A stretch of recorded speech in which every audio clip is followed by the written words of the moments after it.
Hola, ¿qué tal? Te doy la más cordial bienvenida al podcast ¿Hacia dónde vamos? Acelerando el futuro, un espacio de conversación desarrollado por Zoom Tecnológico y el Club de Innovación de Chile. Soy Klaus Narrudio, editor de Zoom Tecnológico y seré tu anfitrión en este viaje por el fascinante mundo de la inteligencia artificial. Cada semana irás escuchando a especialistas de la industria, innovadores, visionarios del área, quienes nos van a compartir sus conocimientos y experiencias con este tipo de tecnología. Este podcast lo vamos a transmitir los días martes desde el canal de Spotify y Apple Podcasts de Zoom Tecnológico y por el canal de YouTube del Club de Innovación, donde nos puedes seguir para no perderte ningún episodio. Aquí comienza. ¿Hacia dónde vamos? Acelerando el futuro.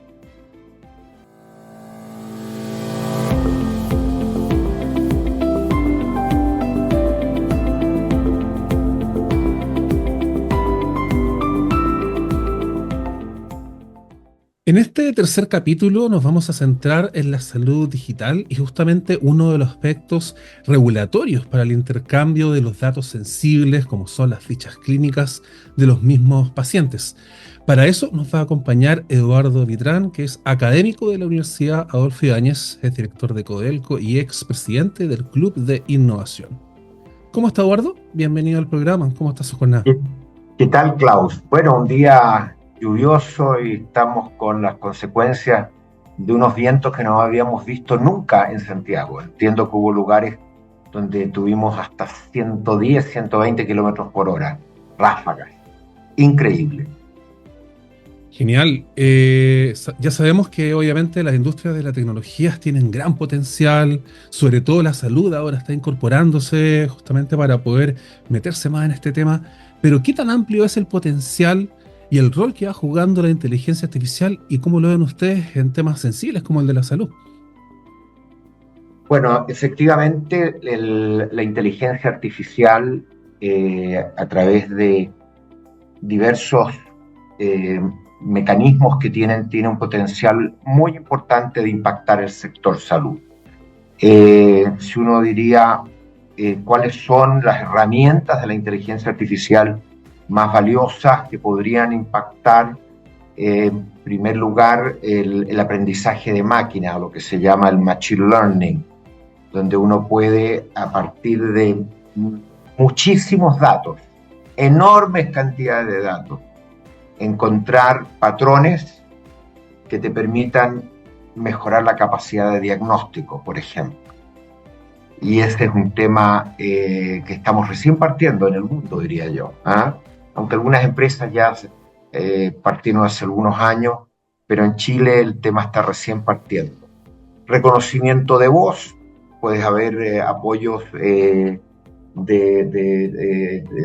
digamos, automáticos para facilitar el proceso de consultas simples que pueden hacer personas y liberan recursos del sistema de salud.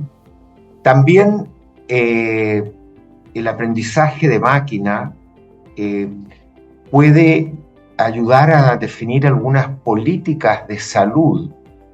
Si tú tienes acceso a grandes cantidades de datos, y ahí hay un tema interesante de discutir, que la información es privada de los pacientes, pero a uno le gustaría tener en forma anónima acceso a la historia y acceso a la información en tiempo real, de tal manera de empezar a tener la capacidad de predecir eventuales problemas en sectores de la población, digamos, temas médicos, de salud, etcétera. Eso es un ámbito bien, bien importante. En el área de diagnóstico, lo que es el reconocimiento de imágenes, ¿ah? Que es uno de los temas que son importantes como herramienta que usa la inteligencia artificial. Tenemos las radiografías, etcétera. Uno puede, a través del aprendizaje de máquina, tiene la capacidad de mirar millones de radiografías y poder ver qué características en definitiva determinaron cuál enfermedad. Y en la medida que uno tiene esa información, entonces se señala, ¿no es cierto?, que una radiografía de una persona específica, esa información, esa máquina puede tener mayor precisión de diagnóstico incluso que un médico, ¿ah? Porque en el fondo está basada en una enorme cantidad de información y de resultados en términos si se enfermó o no se enfermó, y puede entonces generar patrones o relaciones entre las características de la radiografía y la posibilidad de tener tal o cual enfermedad. Don Eduardo, Sí.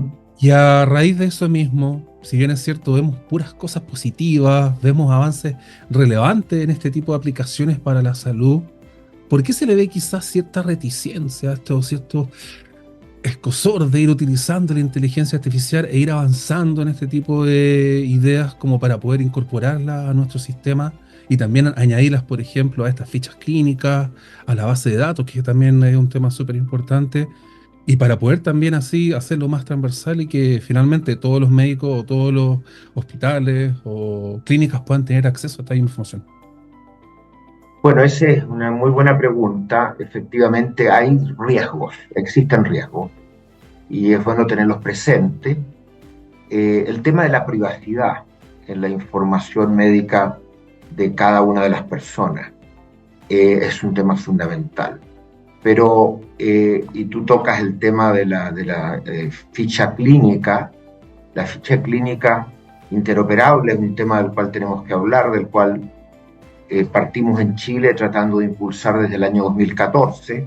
Podemos contar eso porque hay ciertos desarrollos, pero lo importante es que esa ficha clínica que acumula toda la información mía o tuya, de tu historial clínico, de tu historial médico, siga al paciente, y que el paciente decida cuándo la deja disponible para un médico para que pueda, por ejemplo, usar algún algoritmo de inteligencia artificial ¿O que entrenar? en base a toda esa información pueda hacer una predicción de diagnóstico, o le ayuda a él a, de alguna manera, acotar los diagnósticos posibles. Entonces ahí hay un tema que se puede abordar. Hay distintos mecanismos y formas, incluso el uso de blockchain es una posibilidad de mantener la privacidad. No obstante, hay una tensión entre ese objetivo, que cada uno define cuándo deja disponible esta información, con la necesidad de contar con información anónima de la población en distintos lugares del país y poder hacer estudios de salud en forma anónima y poder entonces predecir comportamientos de salud y poder entonces tener planes de salud preventiva. Entonces, y ahí vamos a entrar, ¿no es cierto?, en el tema de la ley y la regulación de la ley que recientemente salió en esta materia. Entonces, ese es uno de los riesgos, el tema de la privacidad. Otro tema posible es que los datos por los cuales yo estoy tratando de predecir eventuales enfermedades tengan sesgos, y tengan sesgos porque simplemente son poblaciones distintas, y acá hay elementos que tienen que ver con temas étnicos, incluso territoriales, etcétera, que determinan ciertos comportamientos, y eso es sin duda un riesgo importante. Hay otros problemas.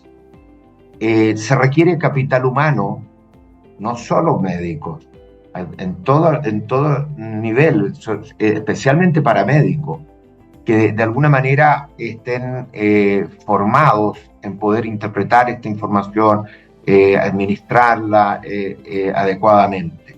Entonces aquí hay un gran desafío de formación de capital humano, de reentrenamiento, diríamos. Adicionalmente, hay un tema cultural. ¿En qué medida el médico, que es el Dios en este ámbito muchas veces, ¿no?, y que va a aceptar que se generen, por ejemplo, sistemas de aseguramiento de la calidad en un sistema médico donde pueda, de alguna manera, su diagnóstico, en base a la información que hay del paciente, acotar cuál puede ser el diagnóstico correcto. Y más importante aún, hay un uso desmedido de tecnología que implica gastos, entonces un sobreuso de exámenes clínicos, muchas veces injustificados. Entonces, la inteligencia artificial puede de alguna manera acotar con esos diagnósticos cuáles son el tipo de análisis clínicos, exámenes clínicos que son adecuados para ese tipo de diagnóstico o ese diagnóstico. Eso puede ser culturalmente muy complejo para los médicos porque de alguna manera efectivamente está generando un sistema de aseguramiento de calidad y de reducción de costos, generando lo que se conoce como una salud administrada. Y bueno, el doctor es el amo y señor en su consulta y va a aceptar que se le impongan, no impongan, pero por lo menos se le den señales de que quizás hay algunos exámenes que son excesivos. Esos son algunas dificultades para incorporar la inteligencia artificial en salud. Privacidad, sesgo, capacitación y el tema cultural. En lo que usted menciona, quizás también ahí va a ser mucho más importante ir actualizando las mallas curriculares, por ejemplo. Quizás análisis de datos va a estar ahora incorporado en medicina o en cualquiera de estas mismas carreras porque va a ir ayudando justamente a entender estos mismos datos. Y lo quiero llevar al tema de la seguridad. ¿Aplicar inteligencia artificial a la salud es seguro? ¿Podría pasar, por ejemplo, que podrían hackear algún aparato de cardiología, de bypass o algún dispensador de oxígeno, entre otras máquinas? ¿Podríamos estar como frente a ese tipo de riesgo o es muy alocado pensar ese tipo de instancias? A medida que se avanza en la digitalización, evidentemente surgen los riesgos de ciberseguridad en todos los sistemas. Y todos los sistemas médicos van evolucionando del papel, obviamente, a un esquema en que todo es digital. La ficha médica es digital, ojalá fuera interoperable, vamos a hablar de eso. Y eso genera riesgos, ¿no es cierto?, de hackeo, que pueden incluso inviabilizar el ingresar a la información médica. Esto no sustituye al médico, por lo tanto, si hay información realmente equívoca que está entregando la inteligencia artificial, porque hubo un hackeo y se distorsionó, en ese caso siempre va a estar el juicio clínico. No se trata de que esto sustituya a las personas, a los profesionales, se trata que sea un apoyo. Eso es fundamentalmente lo que se busca. Y hay una discusión sobre el futuro del trabajo, en qué medida la inteligencia artificial, la robótica va a sustituir empleos y va a generar un problema. Lo más probable es que en este ámbito lo que haga es mejorar la calidad de la atención médica, permita esquemas preventivos, incluso generar salud más personalizada. Estamos lejos de eso, pero tú podrías tener medicina de precisión, como se llama, en que de acuerdo a las características del individuo, incluso temas genéticos, tú puedas empezar a orientar o a predecir y prevenir ciertas enfermedades. Entonces, la ciberseguridad hay que tomarla muy en serio en todos los ámbitos. Usted hacía mención recientemente a las fichas clínicas electrónicas, es decir, esta información está online para los pacientes. Antiguamente se hacía a nivel de papel, se hacían en estos tipos de catálogos que tenían los mismos médicos y lo iban traspasando en sus ordenadores personales. Pero se busca ir más allá y lograr justamente esta interoperabilidad, ir vinculando los sistemas clínicos. ¿En qué consiste esto y cómo se busca quizá ir aunando todos los sistemas? Porque también ahí tenemos que entender que cada empresa debe trabajar su propio sistema, su propia base de datos y su misma tecnología. El problema es que hoy día no existe interoperabilidad la información clínica de los pacientes. Eh, en el sector público, el FONASA, se ha tratado de generar algunos espacios de compartir información, pero las clínicas, por ejemplo, son dueñas, en algún sentido, de las bases de datos y de la información de cada uno de los pacientes. Y ocurre que a veces el paciente se cambia de hospital, o de clínica, perdón, y no puede llevarse la información que le es propia. Entonces, hoy día, esto es un problema y eso dificulta generar una mejor atención médica, no solo el tema de inteligencia artificial. Yo voy a una región, voy de vacaciones, me enfermo, llego a la clínica y no hay información mía. En cambio, si yo tengo una ficha clínica interoperable, donde los datos de salud más importantes están disponibles, cuáles son las incompatibilidades que yo tengo, alergias, etcétera, Sí, ¿no? y entonces yo puedo dar un mejor diagnóstico, incluso sin usar inteligencia artificial. El médico va a poder dar un mejor diagnóstico. Tú viajas al extranjero, lo mismo. Entonces, aquí la clave es poder resolver este tema de la apropiación de esta información y que efectivamente exista la obligación de que esté disponible, de que se generen estándares comunes de tal manera de cómo debe estar la información disponible y por lo tanto cómo se puede compartir. Esto no era posible hasta mayo de este año. Y en mayo de este año lo que ocurre es que se aprueba la ley de interoperabilidad y la exigencia de ficha clínica que debe ser interoperable. De alguna manera resuelve el problema de apropiación, o sea, el Estado podría forzar a generar esta interoperabilidad. Por otro lado, uno dice, bueno, ¿con qué estándar? Bueno, hay estándares internacionales.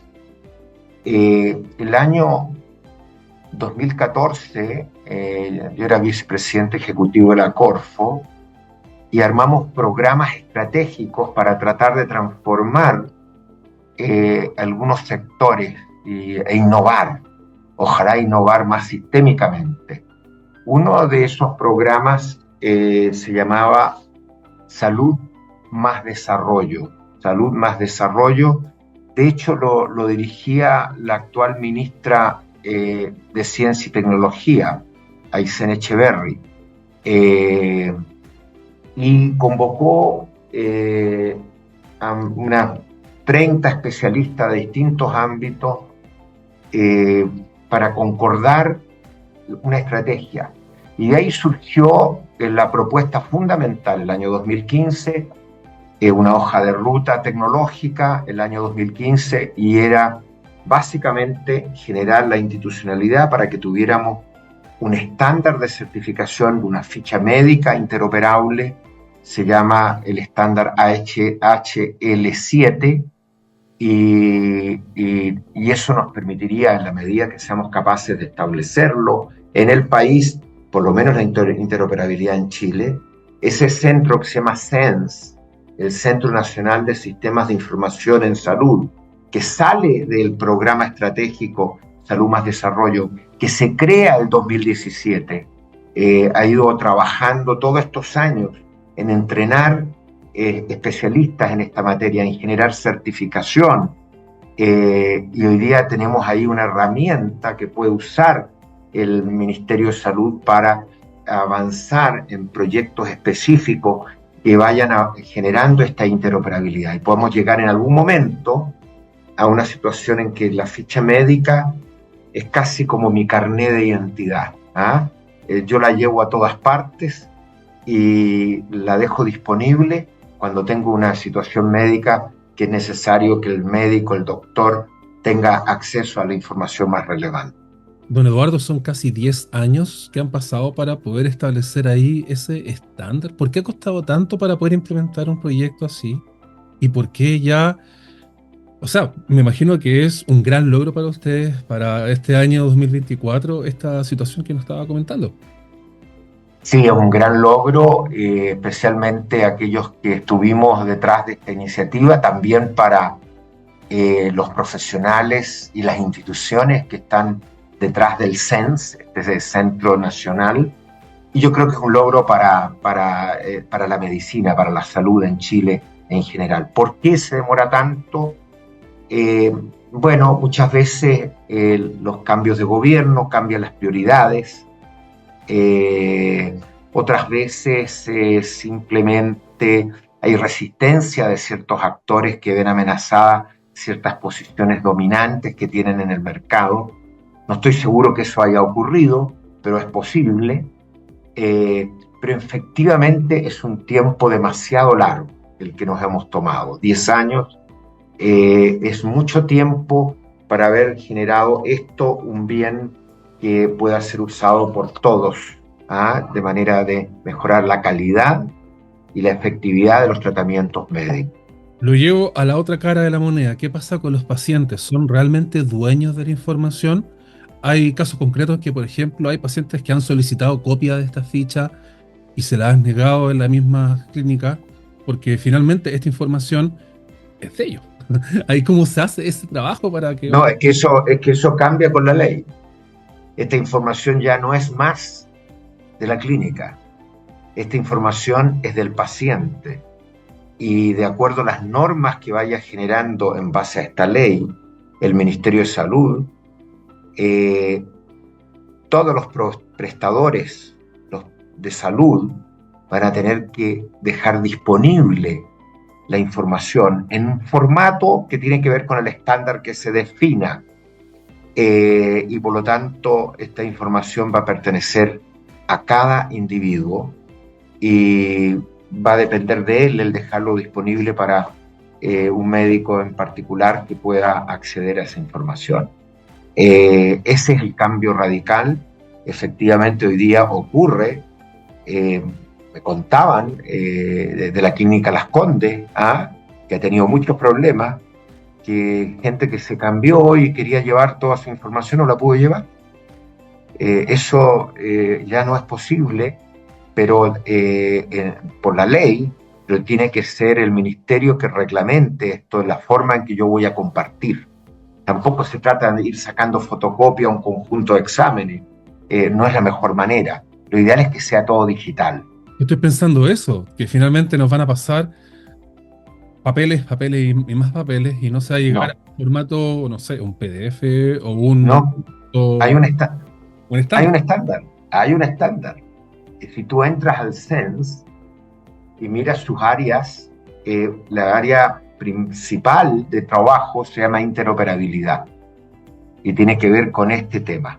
Cómo yo hago interoperable toda la información de salud de las personas.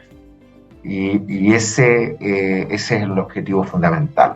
Eso va a tener grandes impactos incluso en ahorrar costos, porque va a acotar el ámbito de exámenes clínicos que yo voy a poder o voy a estar en condiciones, digamos, de exigir.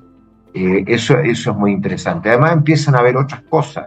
Hoy día hay aparatos móviles que van con los pacientes y son sensores de salud, y te van entregando información. Y yo puedo vincularlo a mi información o a bases a modelos que yo tengo. Son indicadores de que algo está pasando y me puede avisar. Miran, hay áreas en que son estos temas bien interesantes. El comportamiento anímico de las personas, para los psiquiatras, por ejemplo. Tú podrías usar el celular como un sensor digital. Relojes también. O relojes, pero el celular el reloj uno siempre lo lleva, pero el celular, uno a veces está muy activo y otras veces puede no estar activo por semanas. Y eso puede estar diciéndote algo respecto a tu salud mental. Entonces eso puede ser un detector, por ejemplo, de depresión, que has caído en un fenómeno depresivo. Hay una serie de... Y los relojes, sin duda, para los enfermos crónicos, te permiten controlar una serie de parámetros fundamentales y te generan alertas. Entonces, el tema es más amplio. La digitalización de la salud es un tema impresionante. Uno de los grandes problemas que tiene Chile es la escasez de especialistas. Y en las regiones, las provincias, especialmente, les cuesta ir, hay muy pocos. Entonces la telemedicina, que durante la pandemia se expandió significativamente, es sin duda una herramienta que puede ayudar, ya sea en forma asincrónica, donde uno no tiene que estar presencial en el mismo momento, recibe la información y en algún momento la analiza, o en forma sincrónica, donde tienes tú un médico general en una ciudad y acá tienes un especialista, y en la interacción con los exámenes, más información con la inteligencia artificial, tú puedes entregar una calidad de salud en una ciudad pequeña que de otro modo no podrías entregar. Entonces la telemedicina y la inteligencia artificial pueden interactuar ahí de una manera virtuosa. Yo recuerdo que hace un par de años, el 5G cuando llegó a Chile también se dijo que iba a hacer el boom junto con la telemedicina. Gracias al 5G se podían hacer a distancia las operaciones, por ejemplo, las mismas consultas, y da pie también para ese tipo de interacciones. Claro, uno de los temas es la visualización de imágenes. Las imágenes son pesadas en el sentido que requieren ancho de banda, requieren un importante ancho de banda. Entonces, si uno quiere estar interactuando sincrónicamente, el tener 5G ayuda. Si el tema puede ser asincrónico, me manda las radiografías y yo después en la tarde las comparo con lo que dicen mis modelos, etcétera, bueno, eso no necesita tanto ancho de banda. El tema sincrónico, sin duda, hoy día hay incluso operaciones en temas de traumatología, donde un traumatólogo especialista va apoyando a una situación de urgencia, ¿no?, de una persona, y apoya a un médico que no es súper especialista a distancia. Y eso ocurre, eso era impensado hace pocos años. Don Eduardo, finalmente la pregunta que le estamos haciendo a todos nuestros invitados: si tuviera la posibilidad de que la inteligencia artificial pueda reemplazar alguna acción de su día a día, ¿cuál sería? Personal mío. Sí. Bueno, efectivamente, si no tengo que ir tanto a controles médicos tan periódicos y tengo entonces estos sensores que me pueden dar avisos, quizás eso puede ser un tema interesante. Yo ya voy a cumplir 67 años y es una etapa en que uno requiere ser más cuidadoso con su salud, pero trabajo muchísimo, entonces no tengo tiempo. Bueno, que me vaya advirtiendo, previniendo. Puede ser interesante, tendría que comprarme un reloj que tenga todos los sensores adecuados. ¿Y ahí ustedes compartir su información? No, pues esta información es mía. Lo que hace es que entrega información, efectivamente. Tiene que haber un médico general o un médico de cabecera que efectivamente está conectado. Normalmente ocurre cuando uno tiene enfermedades crónicas. Yo no tengo enfermedades crónicas, pero a futuro uno va a ir desarrollando enfermedades crónicas y en ese momento uno quisiera estar apoyado. Hoy día la inteligencia artificial, tal como estoy hoy día, yo creo que yo uso inteligencia artificial generativa, que tiene que ver con el ChatGPT y otras, para búsqueda de información, para obtener información que no es tan obvia, y que me facilita mi trabajo. ¿Ah? El gran cambio que hubo en los últimos 2, 3 años es el desarrollo de estos grandes modelos, eh, que buscan cualquier cantidad de información y tienen una capacidad de entregar resultados, también imágenes, etcétera. Eso yo lo uso y me ayuda, ¿ah? Me ayuda enormemente. Don Eduardo, le quiero dar las gracias por su tiempo y obviamente por esta amena conversación que realmente es súper relevante en materia de salud digital, sobre todo en materia de esta ley, que claramente va a ir en ayuda en pos de todos los pacientes y por supuesto también, como usted dice, para poder mejorar la salud acá en nuestro país. Muchísimas gracias por la oportunidad. ¿Ah? Que estés muy bien. Chao, chao, Klaus. Le vaya muy bien. Gracias. Una amena e interesante conversación tuvimos con nuestro invitado del día de hoy. Te quiero invitar a revisar un nuevo capítulo la próxima semana con nuevos invitados e invitadas en esta misma materia. Recuerda seguirnos en tus plataformas de podcast favoritas y en nuestras distintas redes sociales para no perderte ningún episodio. Nos vemos. Que te vaya muy bien.